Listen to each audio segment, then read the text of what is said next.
Hey, I want to talk about the new LiTime batteries that I have. I have a 24 volt battery with it's 100 amp hour, and also have a 12 volt 100 amp hour. I'm using the 24 volt for my trolling motor that I have up front on my boat, and I also have for the 12 volt I'm using for my electronics. That's a 10-inch Garmin touchscreen, and if you look, it's kind of hard to see, but the clarity is a whole lot different with a lithium battery than what it is with a regular lead acid. And in the back here I have a 12 volt, which if you look at it, the definition of it, it's real vivid with a lithium battery, as opposed to a lead acid battery, and they're 12 volts.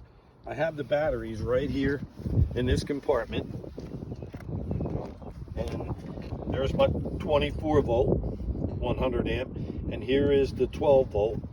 I used to have 4 lead acid batteries in here that weighed between 65 and 70 pounds a piece. So I got rid of those. These two only weigh 66 pounds. So I got a lot of weight out of this boat. Fishing in these reservoirs really makes a difference when you're using electric boats. Weight is very crucial.